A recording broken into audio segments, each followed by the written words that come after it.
So from a very early age, I remember this, and I have also seen pictures of myself doing this. I loved playing with sort of like different tactile like objects and like kind of substances like Play-Doh, and like just kind of like molding them and like sculpting them into different ways. I have a lot of pictures of me as a child like playing in the dirt, and I definitely remember really enjoying that. I don't remember exactly what was going through my mind as I did that, but I just remember it being very fun and very interesting, just sort of like exploring like what that was like and what like nature like felt like.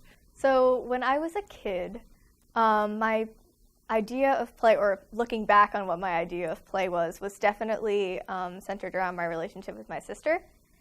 We would play together all the time, either with like toys or without. Like toys would be, we had a lot of like Barbies, little like figurines, or even like those like Happy Meal toys that you get from McDonald's. We would like play with anything.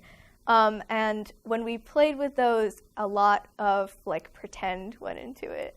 So we would like pretend to be that character, and then we'd come up with a whole different life for them and like act out different scenarios with them. And so that was what play was with toys. But even if we didn't have like physical things to play with, a lot of our time was spent playing pretend. So I remember some of my earliest memories of playing with my sister are we would pick different princesses, like Disney princesses, and we would act as them. So I'd be like, oh, I'm Snow White, and this is my prince. And so she would be Sleeping Beauty, and I would be Snow White, and those were like our princesses. So a lot of my activities as a child that I considered playful were ones that involved some sort of physical activity. Often it was tag or hide and go seek. But even more often than that, it was some combination of the two. We'd start playing a game that we knew well. As we played, we'd kind of discover that there were certain aspects we'd like to change. And so in the middle of the game, we might group up and be like, hey, we should do this a different way. Like, this would be fun if we did it this way. So I think a lot of my play as a child stemmed from kind of a collective creativity that my friends and I had together.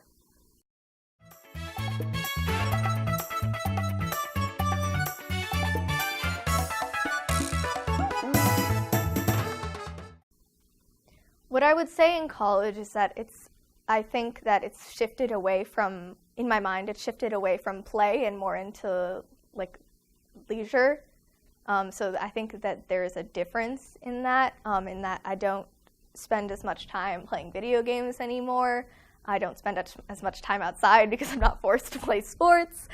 My play is more leisure, and it's less loud, and normally manifests itself in long conversations with people that I enjoy talking to, or because academics have taken up so much of my life, leisure has turned into a couple hours at the end of the day that I can just spend on social media.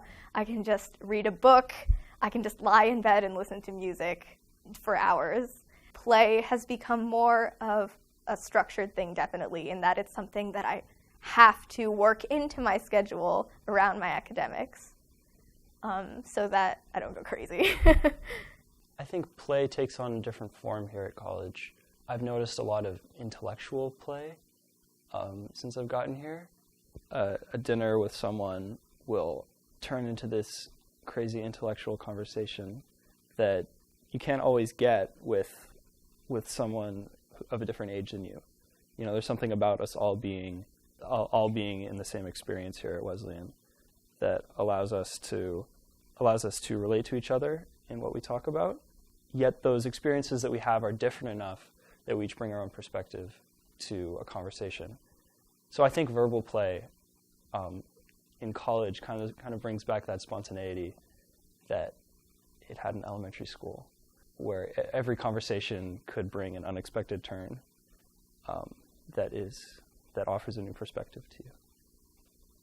I think the way that play is like most present in my life is through games, and also through different creative pursuits, which again are not described as play. Like I think I tend to say, I used this example earlier, but sometimes I'll just kind of like dance around in my room for fun. Like I'll listen to music, just put it on and totally just like make up movements and kind of like forget about whatever else I'm doing, like kind of the stress of my life. And like I think that's like play. Like that's a very playful activity. But if my roommate ever comes in and like finds me doing that, I'm like, oh, I was just choreographing a Zumba routine, or I was just choreographing something for my class, because it's like almost embarrassing to be like caught doing that.